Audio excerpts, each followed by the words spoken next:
This week on the Nittany Dispatch, we discuss Penn State's 2025 football season.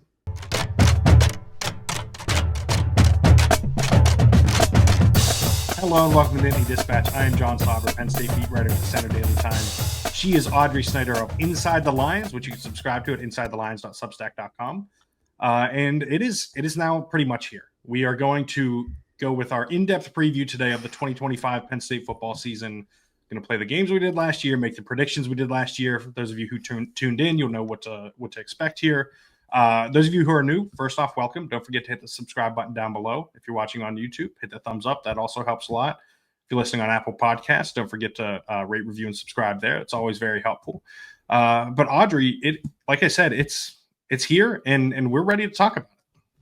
We're ready to go, and John mentioned the rules for the games, and if he has to explain the rules, probably again to me, because I tend to forget a lot of things. But no, we are going to cover a lot of ground today, just like we did last week. We had a season preview-ish podcast. It was kind of getting the cobwebs out, talking more of the minutia. Yeah, we're getting pretty deep in the weeds today, I think, or at least the questions I presented, I think, get pretty deep in the weeds. I hope John did the same, or else it's just going to be weird. But I mean, the preseason flew by, right? We're recording this Thursday afternoon. We'll hear from James Franklin Monday for the game week press conference. We will hear from players next week like we normally would, Tuesday, Wednesday, practice, and then everybody gets their new look at Beaver Stadium next Saturday. And we know that the capacity is going to be over 106,000 this year. We heard from Pat Kraft this past week. It's also move-in weekend, or I guess I need to reframe that, John. Yeah. Yes.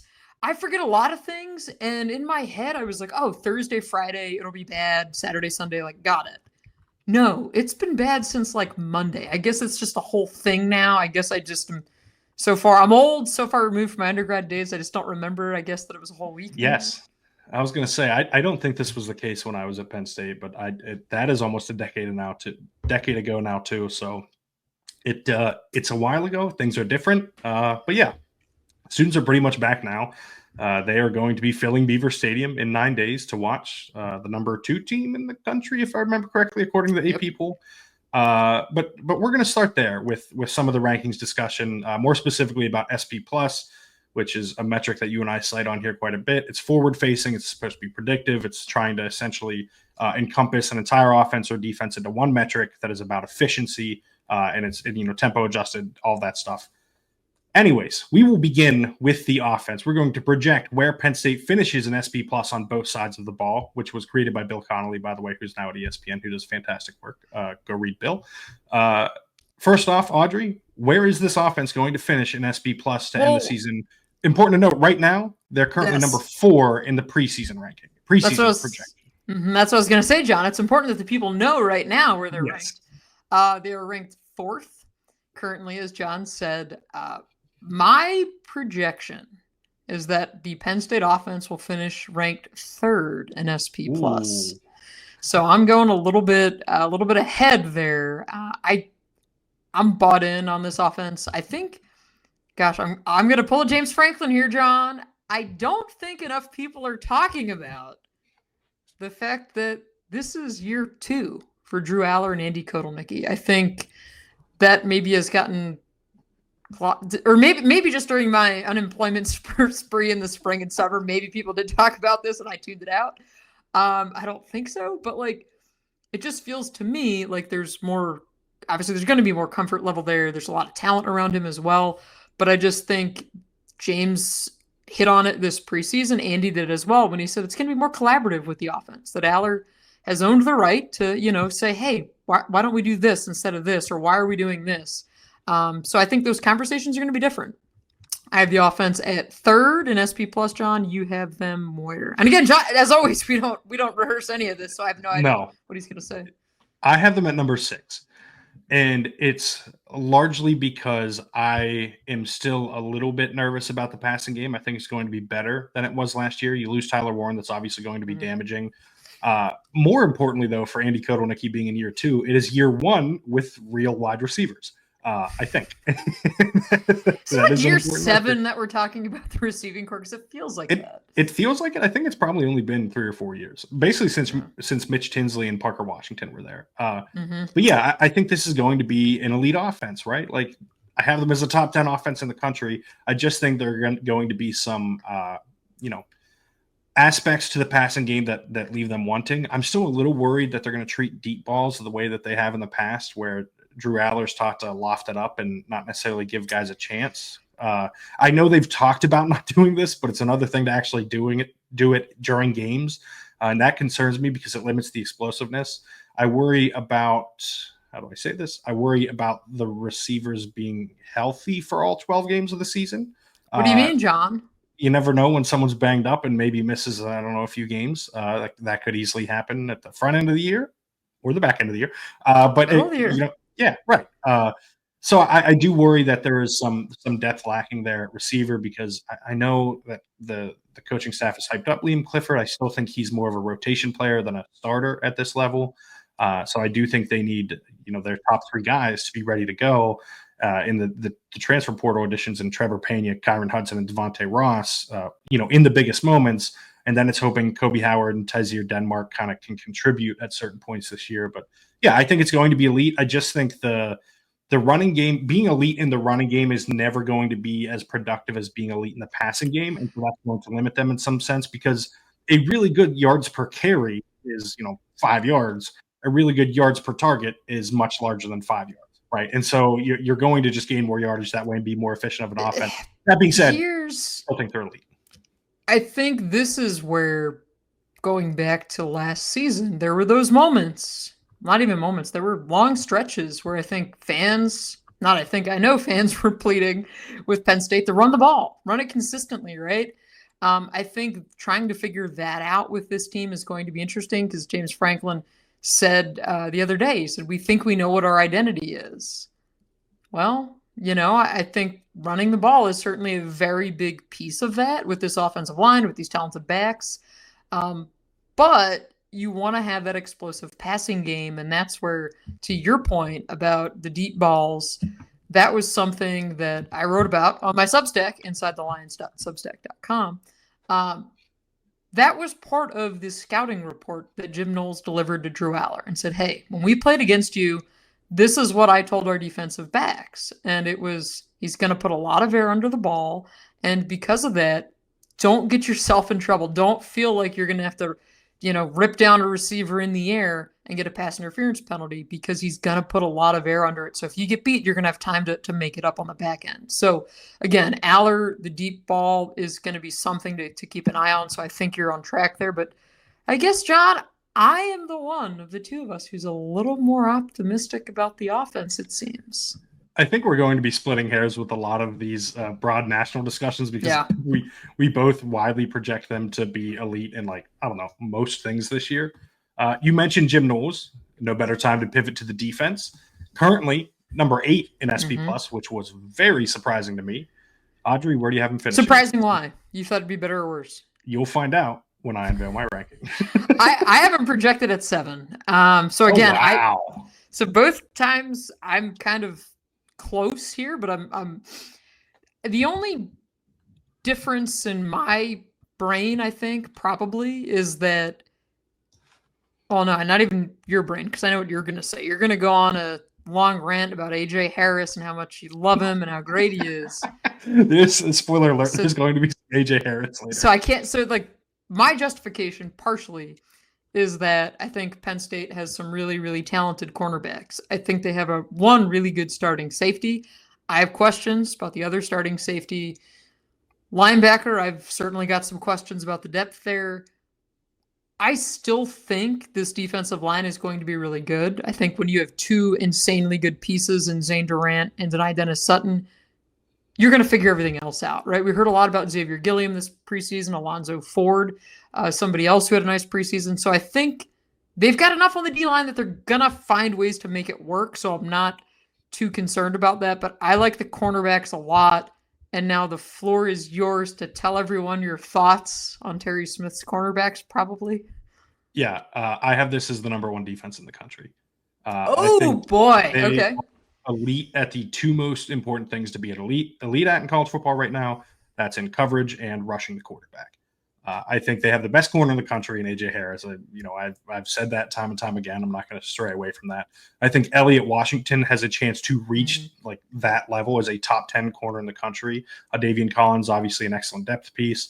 Zion Tracy, when healthy, is a really good nickel corner, someone that Jim Knowles really believes in that spot in his defense. Zakee Wheatley is one of the best safeties in the country. Yes, there are going to be questions about that second spot. It seems like maybe you have a different read, but I tend to think that's going to be King Mack at this point. It seems like he's going to be the second safety, which I think will be a valuable piece in this defense. I'm just not worried about linebacker. I've said it. I've gone on this rant a million times. I don't need to do it again. 4-2-5, yeah. I'm not worried about linebacker in general in college football, but especially not in a defense where you're only trotting out two guys. And you have two that I think are really high level in Tony Rojas and Amari Campbell. The defensive line, I think Denai Dennis Sutton and Zane Durant speak for themselves. They're both game wreckers. Alonzo Ford was really good before he got injured last year. Soraya Fisher is good when healthy. They've got some young pieces that are stepping up there too along the defensive line. I just really the reason I think this is going to be a group that's better than last year, it's because of Jim Knowles. I think he's the best game planner in the country. I think he's the best defensive play caller in the country. I think he's the best defensive coordinator in the country. And there is nobody who sees the field better than he does, and he's going to give them an inherent advantage in big games that they didn't have previously. I actually wrote about this. I think it's going to be published Friday morning on SunDaily.com. Hit the button. Hit the publish button. Yeah, for a story, my 5 thoughts heading into the season. A real original idea. I know, something I think all of us do at some point. 5 thoughts on the 2025 Nittany Lions up today. Yes. On Inside the Lions. Some of us were working on some other things, so it got pushed back the calendar a little bit. Sure. But one of the things that I mentioned is that, Knowles is a game changer, right? That he is going to give them an advantage in these big games where we saw them fail last year in the biggest moments, right? Ohio State game. Not just last year. Yeah, but specifically with last year's group, I think it's important because the 3 losses, you can point to what happened, right? Like Oregon, they just get torched up and down the field all game long. Ohio State, they can't get a stop when they need one, when they know Ohio State's going to be running the ball. And so you lose the game because you can't get the ball back. And Notre Dame, they lost that game. Everyone wants to point to Drew, but that Jaden Greathouse 56-yard touchdown where Cam Miller falls down. That is the game changer. Yes, right? That was less than 5 minutes left. That has gotten glossed over in the. Yes. Yeah, I'm with you on that. And I think that type of big play in that kind of moment was part of the problem with last year's defense, that they gave those up. Knowles is here to rectify that. He is here to make sure that those things don't happen. I think he's the personnel in the most important spots on the field, and I think he's the best at what he does. So I think this is the best defense in the country. So just to be clear, John, I thought when you structured this game, because I let you make the games, I thought the bold predictions were later in the show. They are. I don't think that's that bold. Okay. Maybe that's the bold prediction, is that I don't think it's that bold. Bold, crazy predictions today. So here's where I'll push back on that is, sure, a lot of talent there. Got it. Jim Knowles, fantastic. That's why Penn State went out and got him, right? The learning curve for this defense. I was doing radio earlier today with some lovely people in Columbus, and we were talking about this. And of course, they want to know about Jim Knowles too. Mm-hmm. And I said, well, I'm curious on your end, because I love to flip the interviews on the subjects when they invite me on their shows, right? Why does it take so long, or why did it, right, in Columbus for players to buy into it? And I think that's the theme that I'm most interested to track early on this season. Now, sure, we can also say, well, it's Cupcake City around here for the first month, so... 3 weeks. Yeah, 3 weeks and a bye week, right? Yeah. So that's so it's like, you got whatever going on there. But that to me is where I have the hesitation of how quickly can this defense put it together. One of the themes we've heard this preseason is that a Jim Knowles defense, you have to be more communicative, right? That's been a thing we've heard a lot from players. So how do they get there? Because I think just dismissing it and saying, oh, they're going to come out guns ablazing out of the gate, everything's going to be great. Sure, it might be, but also we're kind of grading on a curve, right, for those first 3 games. So, yeah, there's a lot of potential there. I think it's interesting, too, when you look at historically how James Franklin's defenses have played at Penn State. He said it a few years ago, I think, when Brent Pry left, and it was a really interesting kind of perspective, was you're fighting for really small margins at this point, right? You look at last year's defense, how good they were, year before, how good they were with Manny Diaz. You're looking for these small incremental margins. So can you get that this year? We're going to find out. But John certainly thinks they're going to get there. And I think they're going to be really good. So again, the fact that we're both, I guess the big takeaway is that both of us are thinking they're good. Do you want to know the real reason I think they're going to be number one? Because, I thought you just outlined it. No, the real reason. Well, because I thought about number two, and I'm going to pull the mic here close for those watching on YouTube. Oh, no. And it's because Ohio State, who I think might be the most talented defense in the country, hired Matt Patricia as their defensive coordinator. Yeah. That's it. That's all. That's all you need to know. Listen, it is not going to be good. I fully expect him, as I slowly set my mic back down and hope I didn't mess with the audio of this podcast. And we wonder why we always have audio issues here on the Nittany Dispatch. I don't often pick up the microphone. Don't blame me for that. But yeah, I mean, listen, the most talented defense in the country hired who I would argue is one of the worst defensive coordinators in the country. So best of luck to all of those players. They try and overcome their coaching. But Penn State won't have to do that, right? They'll have an advantage there. I can't wait to go out with you in Columbus, John. People are going to love to see us. Yeah. Yeah. I'm probably going to stay in the hotel room or to get a cheesesteak from an unnamed place. Very because good place. Yeah, I don't want to blow it up, and also sponsor the podcast then. But sure. I'm on board with that.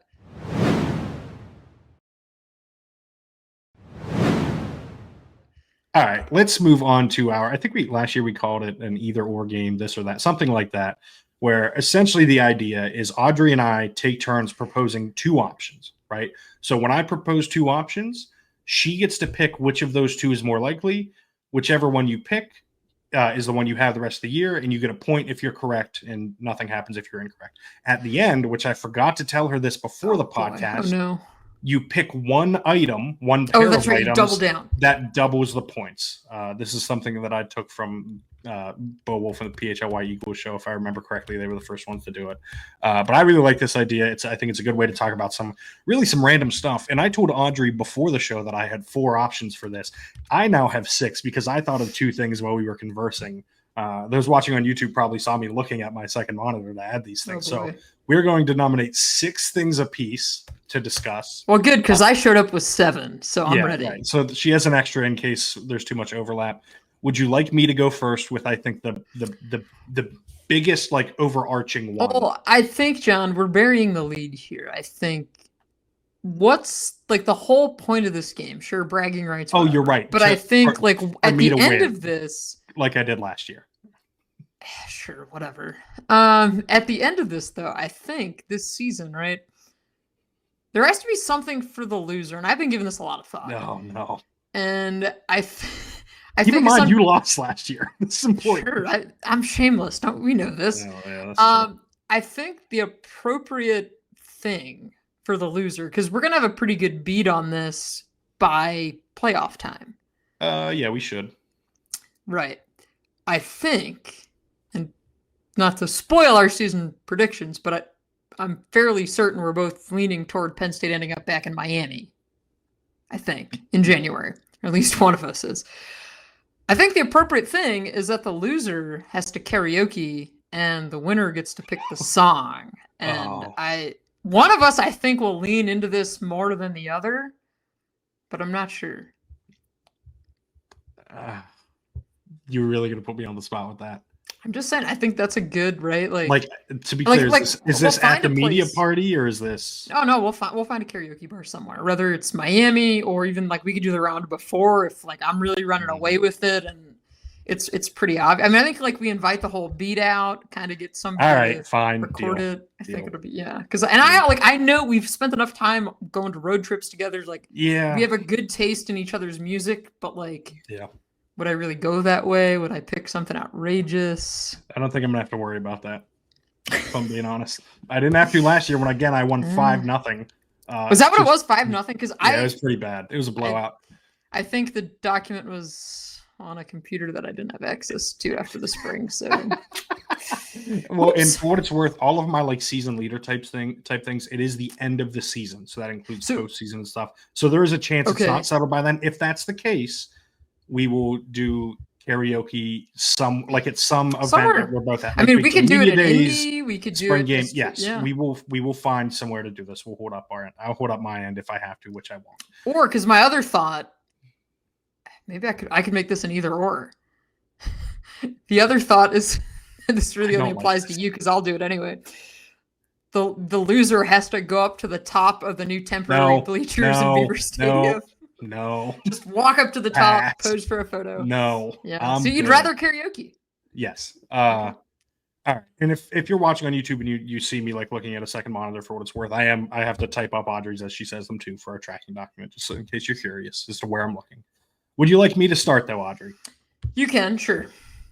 All right. These are your two options. Drew Aller is invited to the Heisman ceremony in November or December, whenever it is, or Drew Aller doesn't make the top 10 in Heisman vote. Well, John, I guess I'm crossing off the second choice on my list. Drew Aller is in New York City as a Heisman finalist / I will pick Drew Aller is a Heisman finalist. Okay. And to be clear, he has to receive the invitation. Like this is not because it's different. I believe I don't know if this is still the case or how it is anymore. It was 3, then they expanded number. Well, it's now like if you're in a certain margin of but I think they might have changed that recently. I should probably know that as a Heisman voter. I am too. But I know, but I don't right now because it changes. Yeah. But yeah, all right. So the reasoning on why I chose these things, I'm actually pretty comfortable getting that doesn't make the top 10. I think you have the better odds.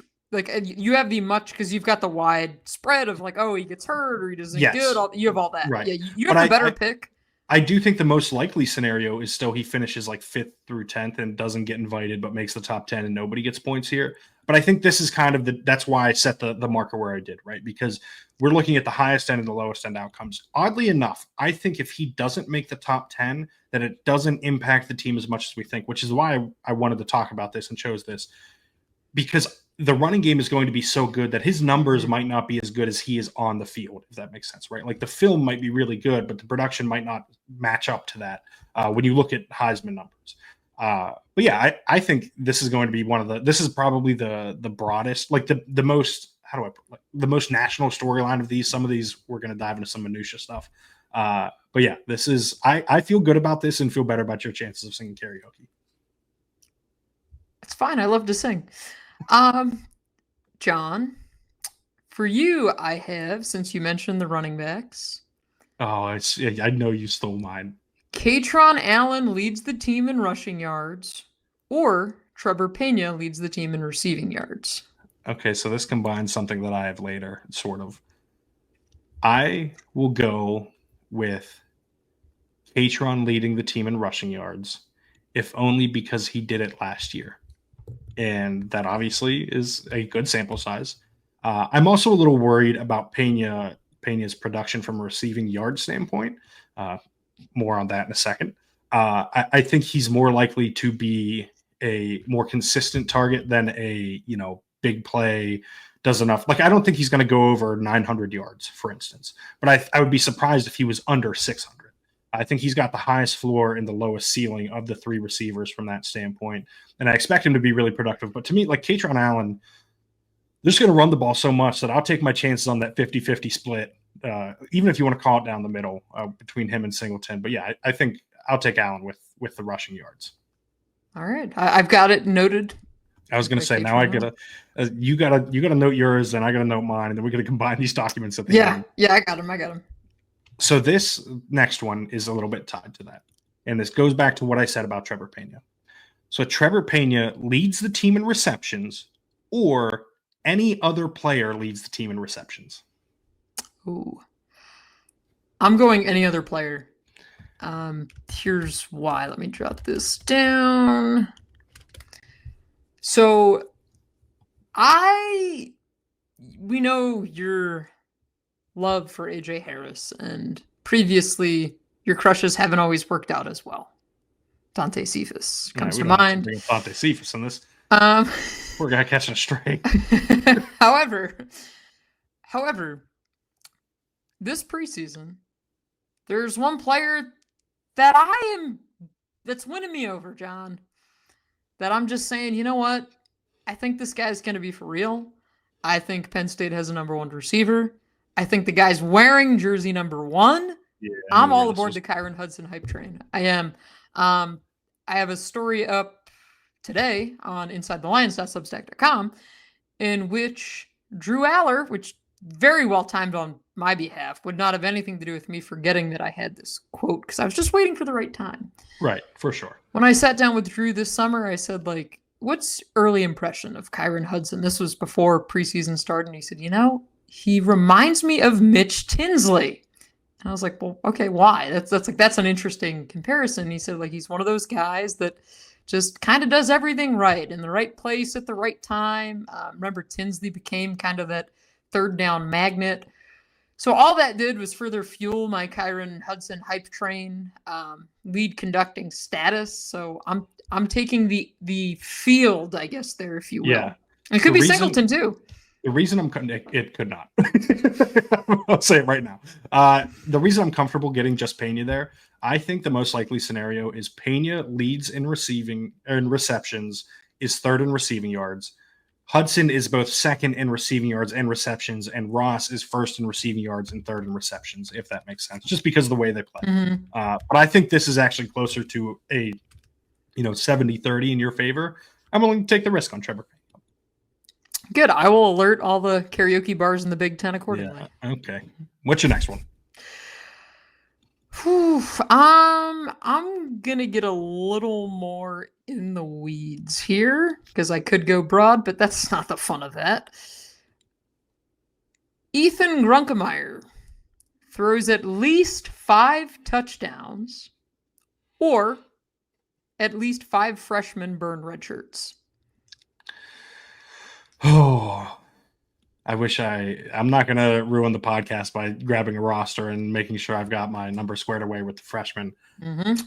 Making you do some math here, John. Yeah, I'm going to go with, so I think Kobe Howard will burn his red shirt.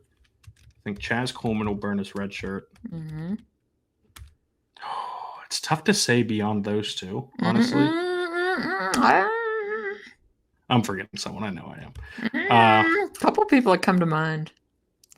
Probably. I just think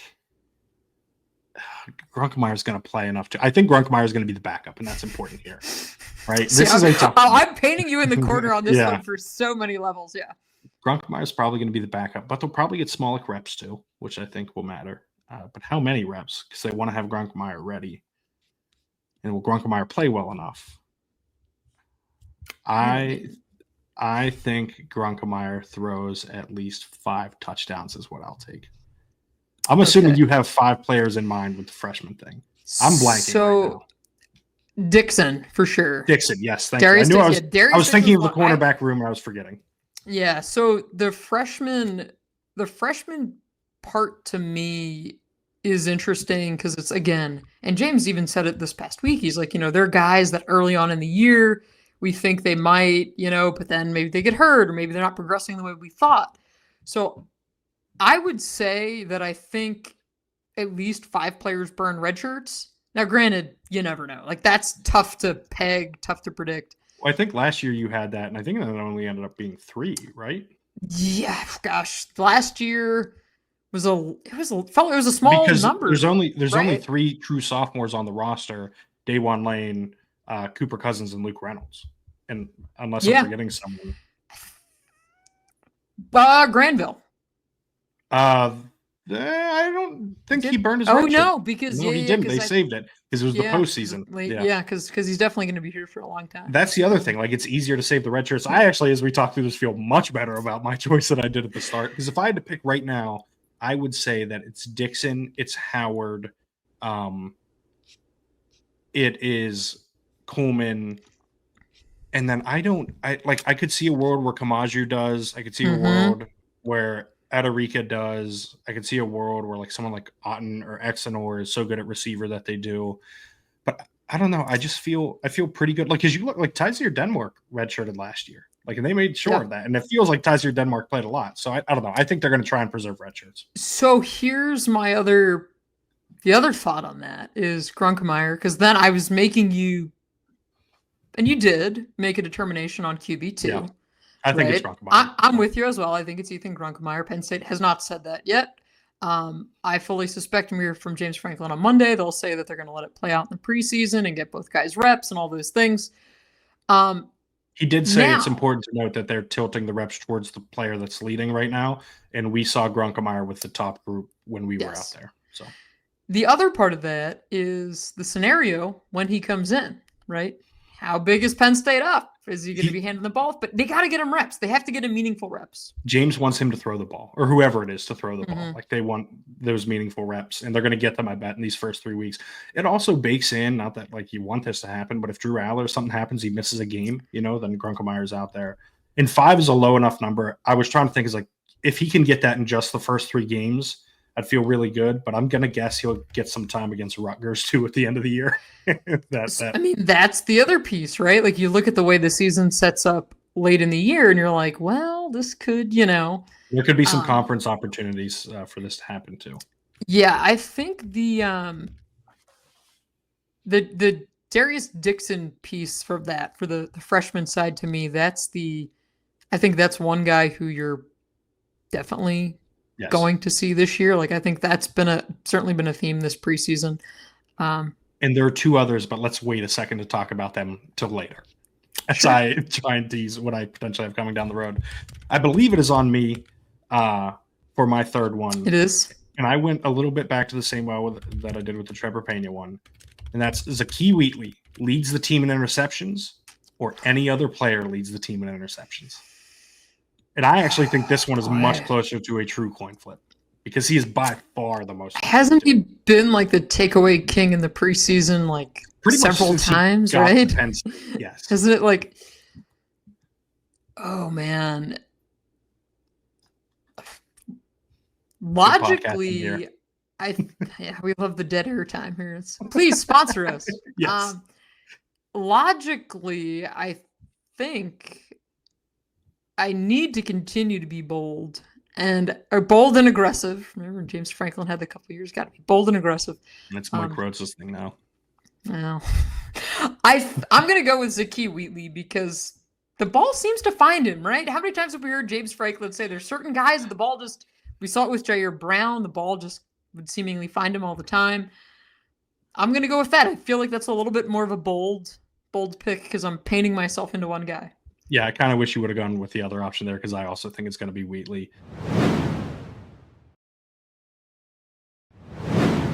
But let's move on to your third.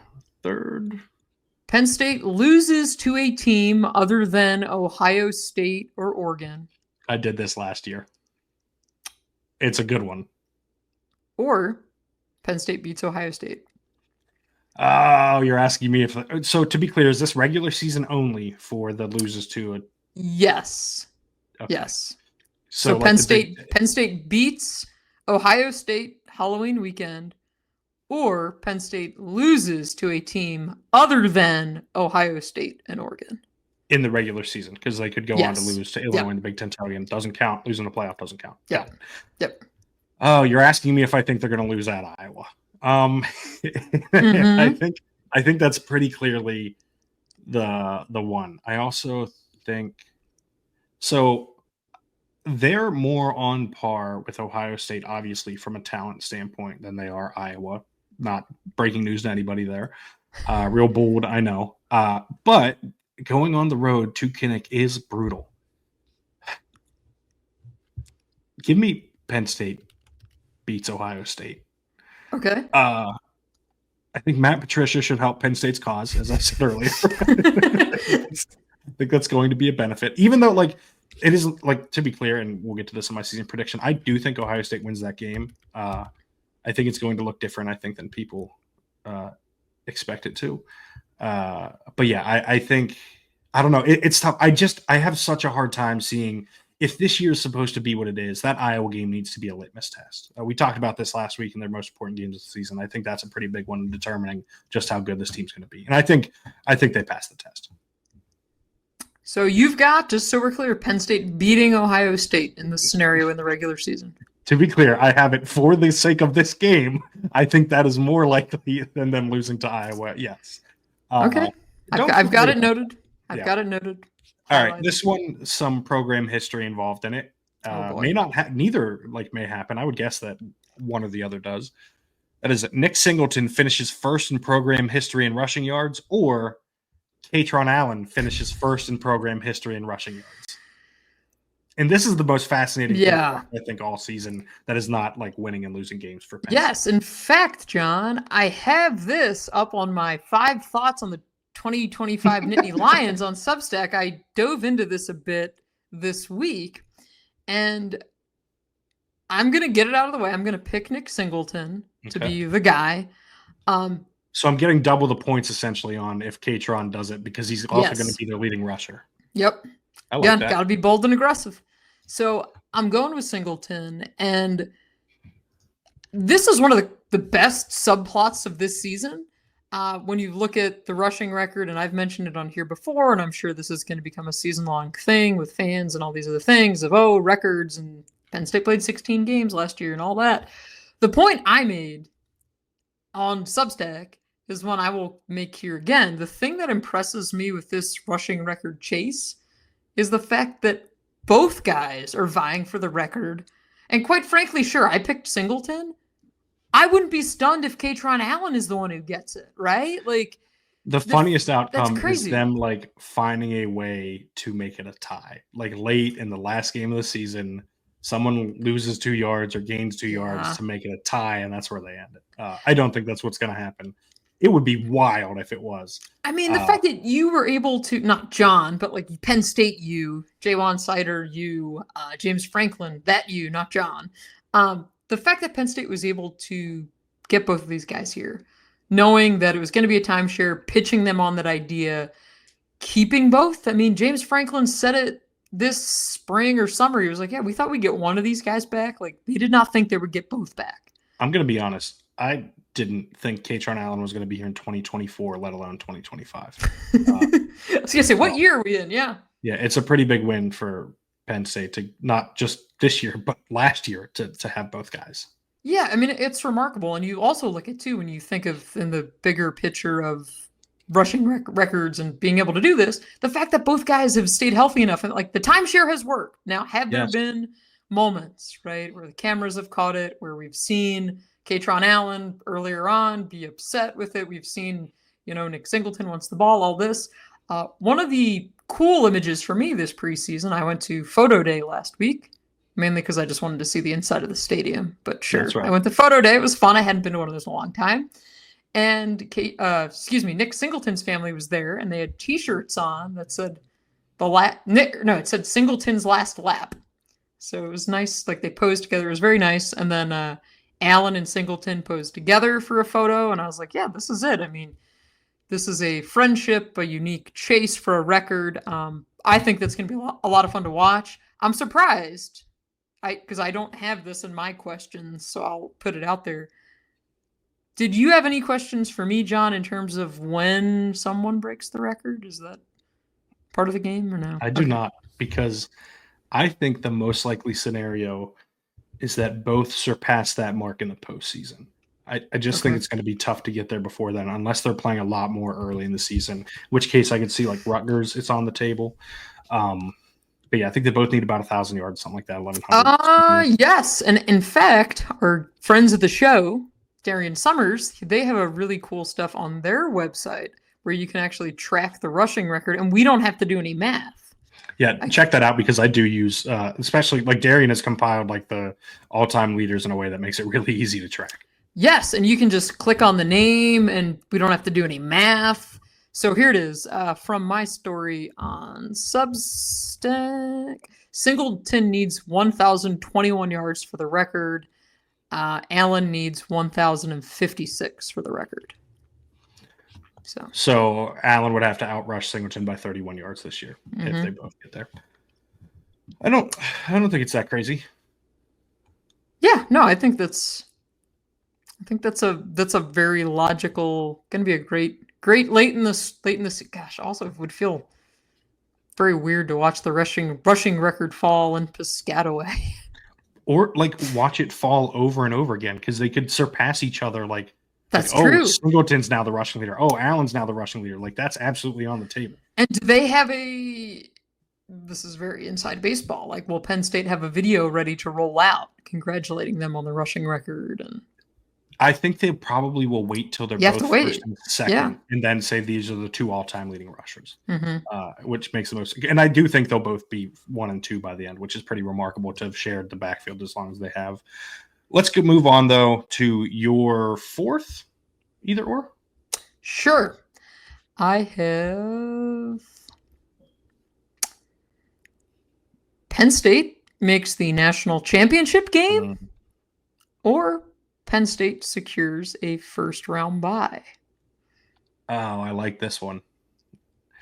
So I have predicted both of these things to happen. That is tough. Can't have it really both. Tough. No, I would like to. Coming soon to a Big Ten karaoke bar. I will say that they make the national title game, just because. Although they can get the first round bye without winning the conference title game this year, and they can be 11. You know what? I'm going to switch that. I'm going to say that they get the first round bye, just because I think there's a decent chance that they could lose the conference title game and finish top 4. I don't feel good about that one. I do think both are going to happen, but I don't feel good about that one, which means it's a very good one by you. We are about to dive into more minutia with mine, though, as we as we start to discuss things at a much smaller level. Dom DeLuca starts more games than Amari Campbell, or Amari Campbell starts more games than Dom DeLuca. Oh, boy. You know, all of this, I'm not worried about the linebackers, 4-2-5, all this. Here we are in the weeds. Yes. See, John, this is why I love being a beat writer, because national writers can't have these conversations because they don't care, right? Well, and personally, if I were a national publication or someone who claimed to cover college football at a national level and employed team beat writers, this would be the type of team that I would want to cover personally. But that's just me. And another bold prediction. Well, look at the time. I am gonna go with Amari Campbell in this one. I'm gonna take Campbell with that. Dom DeLuca, we do know, team captain once again. It's going to be in his favor, honestly. I think there's a chance that what happens here is DeLuca gets more starts and Campbell plays more snaps. That is true. That's a very interesting distinction, because your question was starts, not snaps. Specifically starts. That's a little sly, John. That is a little sly there. But I picked it. I'm not backing away from it. You change your mind like I did? Nope. The thing that maybe helps Campbell out, because the green dot wearer is still being decided, and we know that it could be either DeLuca, Campbell, or Tony Rojas. They've prepared. It's got to be Rojas. I think it's Rojas. He's going to be out there all game as long as he's healthy. I would fully expect that it's Rojas, but if something were to happen, Campbell had the experience of wearing the green dot at UNC. So that's true. Probably does not mean much in the grand scheme of things, but I am going with Campbell. All right, your 5th and penultimate, I believe, either or. Is that? Gosh, this one's kind of similar. I've already given you some bigger ones. You're going to love my last one when we get there. As we fight through more dead air and great podcasts. Yeah, because I'm going to combine this one. Okay. You still have one more left after this. Don't forget. I'm gonna combine. Well, because you stole mine with the Aller Heisman one. That's right. That's true. Yeah. So I'm gonna say Nick Singleton finishes with at least 1,300 scrimmage yards, or Deni Dennis Sutton leads the team in sacks. I think both of these things happen. I feel better about. Oh man, if you remember last year, one of my 2 bold predictions was that Singleton and Allen would both go over 1,250 scrimmage yards, and they both did.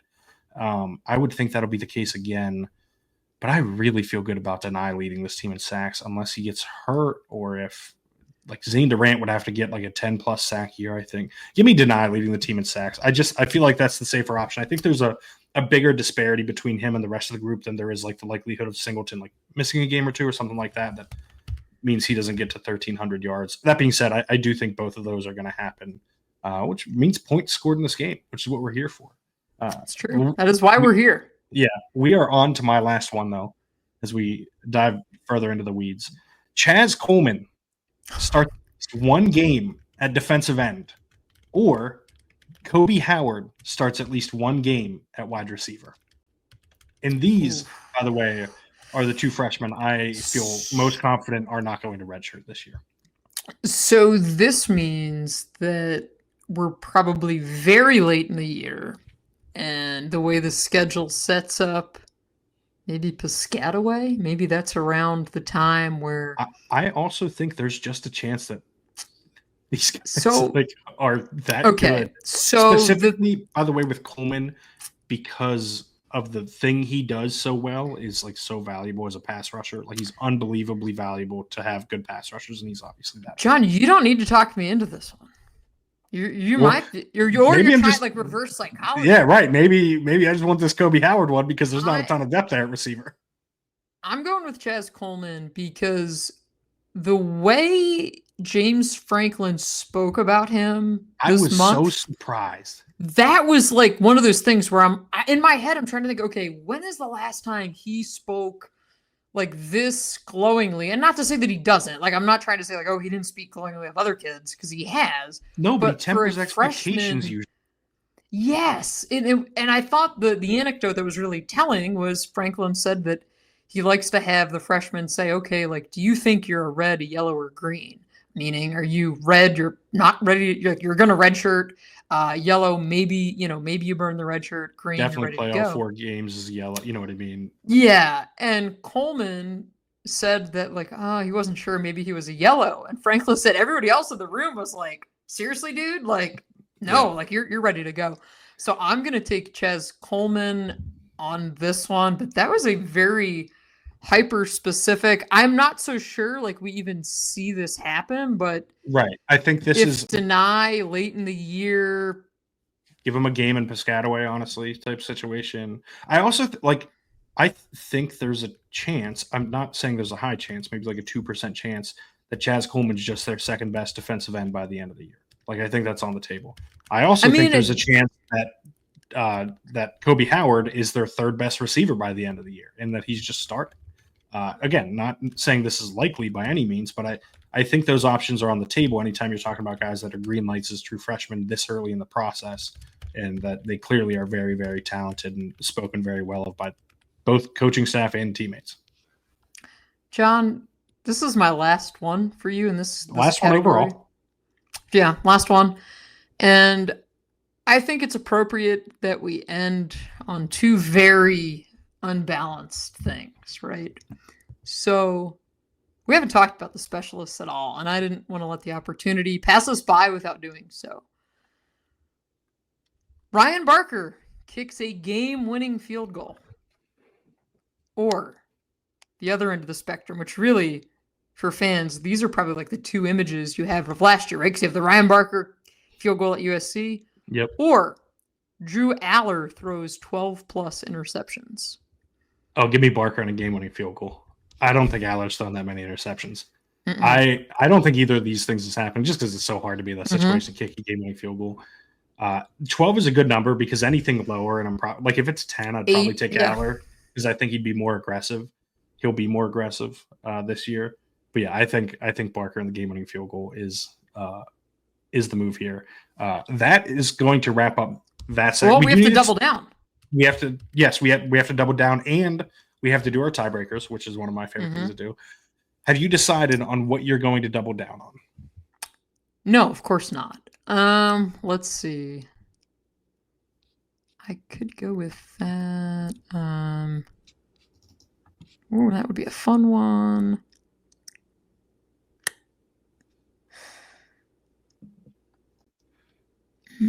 Stop sticking, Audrey. Oh boy, I am going to double down on the Drew Aller in New York City as a Heisman Trophy Okay. finalist. All right. That is certainly a decision. Bold and aggressive. Yeah, right. I think this one is easy for me. Although I see that what you have to be careful of is I don't want to risk you getting 2 points on it too. So, because I Mm-hmm. was gonna say deny leading the team in sacks, but then I'm probably giving you an extra point with Singleton. I will go with Ethan Grunkemeyer throws at least 5 touchdowns for my double. Okay. I just think like if he's the backup, he's going to play enough where that's going to be the case. Because he's got to get reps, and they're going to be so hell bent on getting him reps early in the season to make sure that he's ready to go. But yeah, I really wanted to do the deny one because I'm pretty confident that would have gotten me 2 points. I just don't want to give you the 2 points with Singleton right back. I'm thinking of the karaoke song I'm going to pick for you already.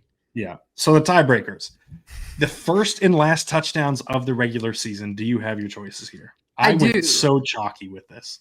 I do. First touchdown of the season, I have Nick Singleton.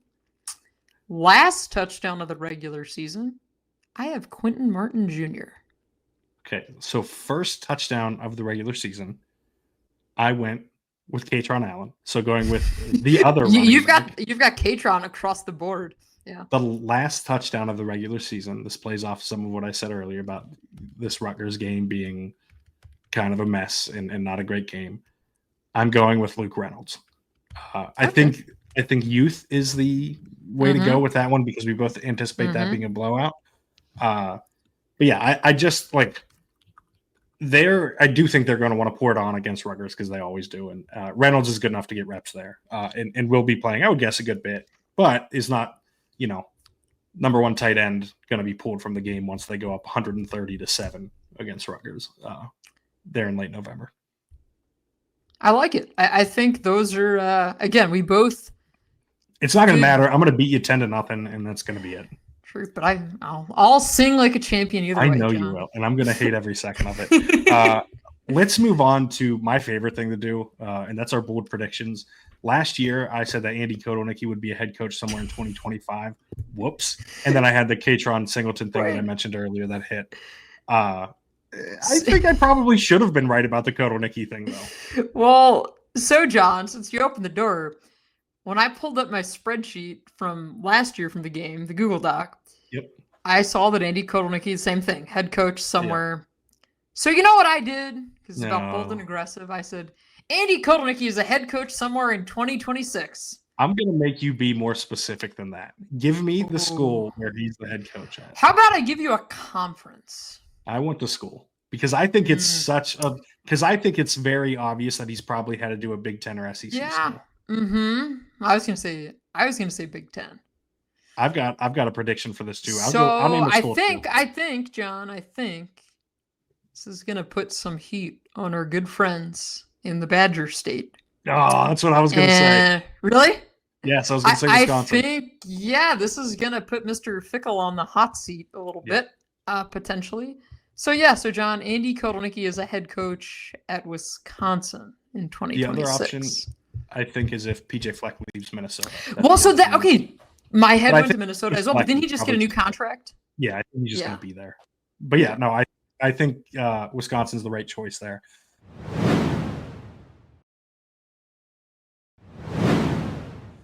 This won't surprise anyone with my first bold prediction, given AJ Harris is a Jim Thorpe Award winner.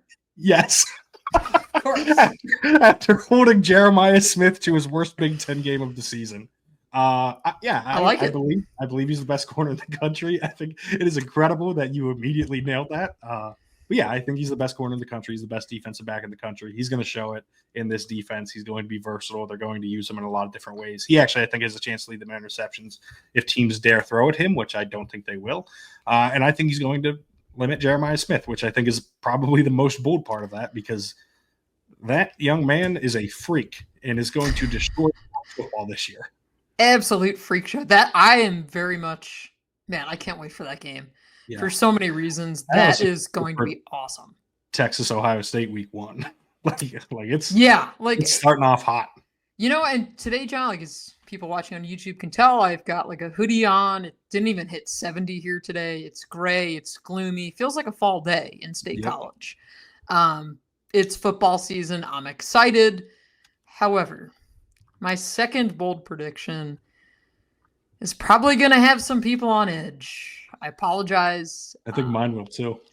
I wrote for Town and Gown magazine, which if you're in the State College area, you can pick one up. They are free, available all over the place. A lot of the grocery stores have them on their magazine racks. It is awesome. They're great preseason features. It'll tell you around. I did a Big Ten piece about the rest of the country, what's going on there.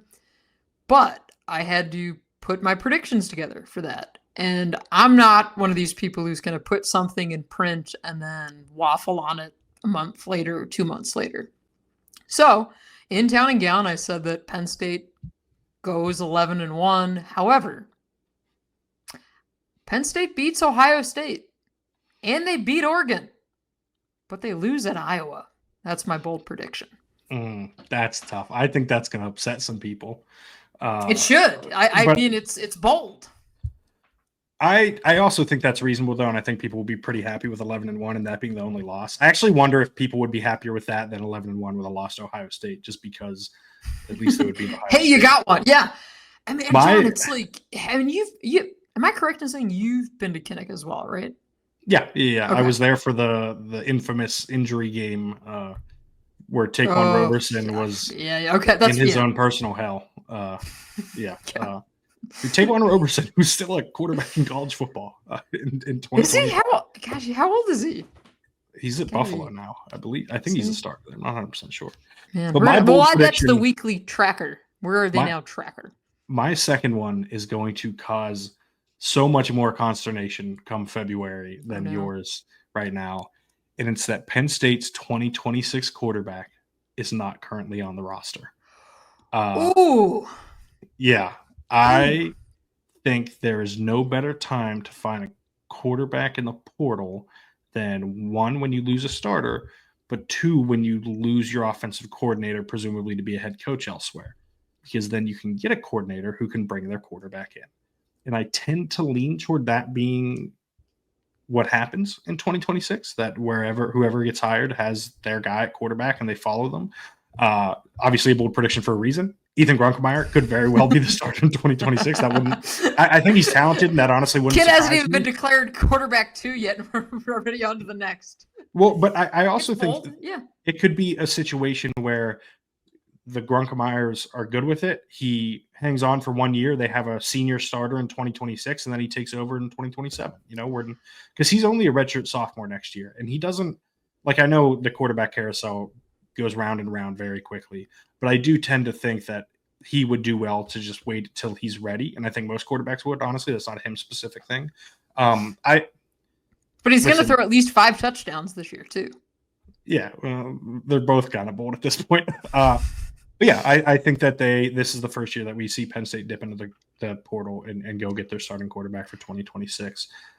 Frankly, they'll have the finances to do it with all of the talent they're losing. And that is a good point on the financial piece of it. That also would be a really big strategic shift from what we've seen, right? Because they've developed guys, all of this. But the point that you made about, which goes along with my point about Andy Kotelnicki moving on after this year.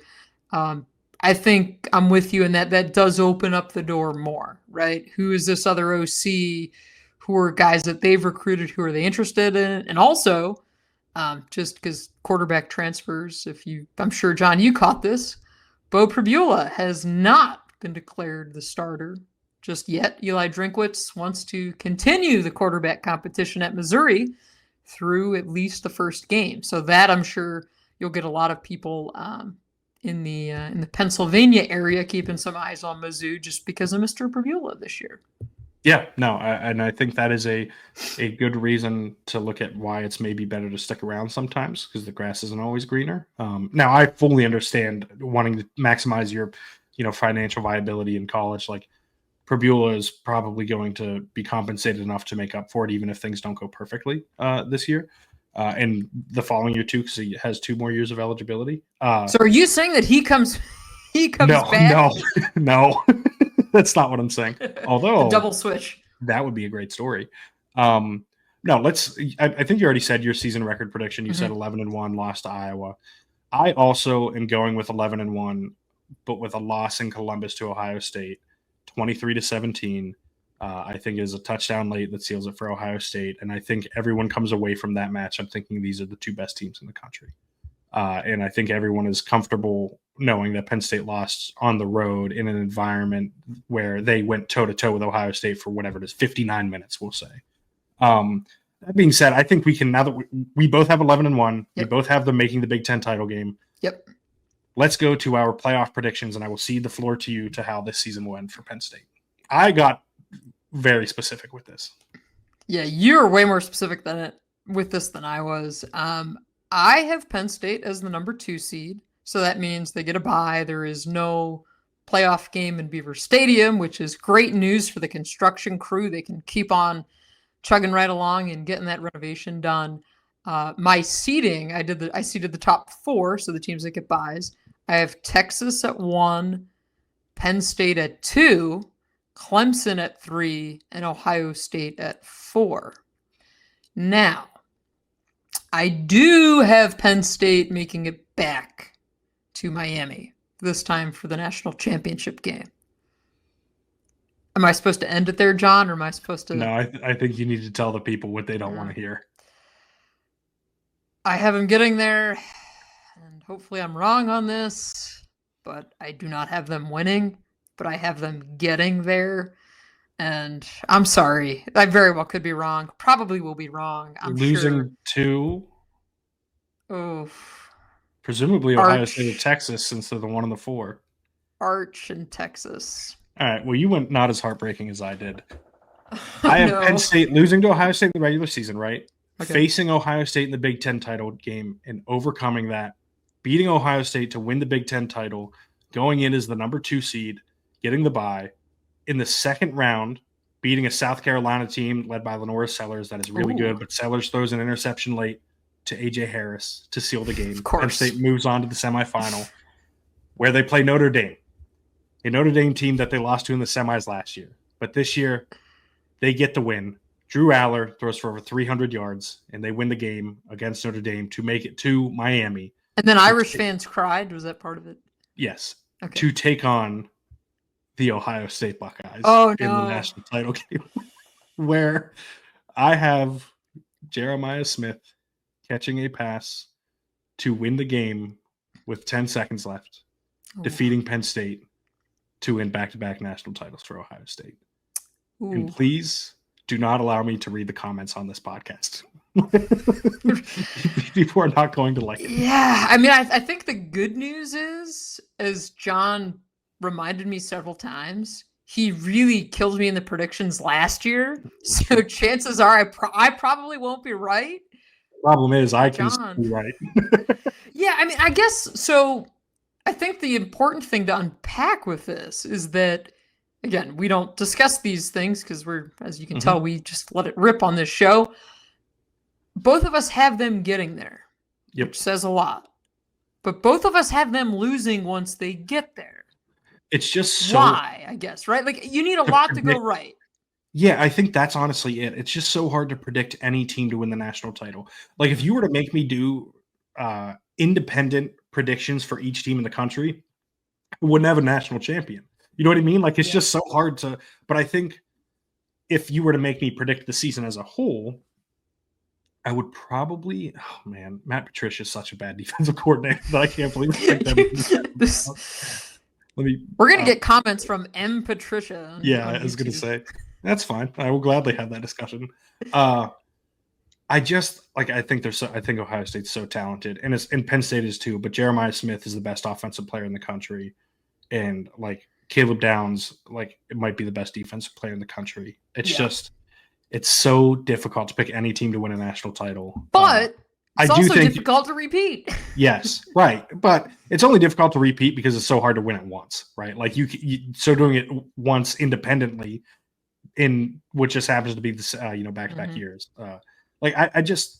I don't know. I think Ohio State has the best top end talent. I think Penn State has the better coaching staff by a pretty significant margin. Who knows what you get from Julian Sayin? Yeah, who knows what you get from Julian Sayin, but I do think he'll be good, and I think Jeremiah Smith can make me look good at quarterback. And I think I don't know. I think Ohio State is. I think these are the two best teams in the country. I actually am lower on Texas than most people. I think Arch Manning's going to be really good, but I think they lost a lot, and a lot of people are not realizing that. Like, there is a world where Ohio State wins that game by 10 points in week one, and or 2 touchdowns in week one. Everyone's like, "Whoa, wait a second," and they're putting it on Arch, but it's really that they don't have the weapons, they don't have the defense. I don't know. I think this is going to be a really exciting year. Because I think we legitimately will get Penn State, Ohio State 3 times. And I think that is fascinating. And I do think it's going to be a split going into the national title game. It's so Again, hard. Penn State, by the way, can win. Like, if I think they can win in Indy, I clearly think they can win in Miami. And part of it for me of why I have them getting there but not winning it is because it's such a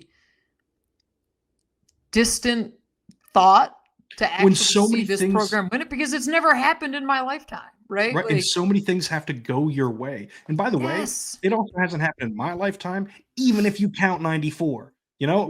It's still. By the way, I believe I said on here a couple weeks ago that Penn State should just claim 94. I believe I said that publicly. So let's just maybe we'll find that clip. Yeah, just start claiming things. But Penn State absolutely should claim 94. Good for him. He's now basically won them national titles. Hugh Freeze has. Listen, when they just decide that they won them.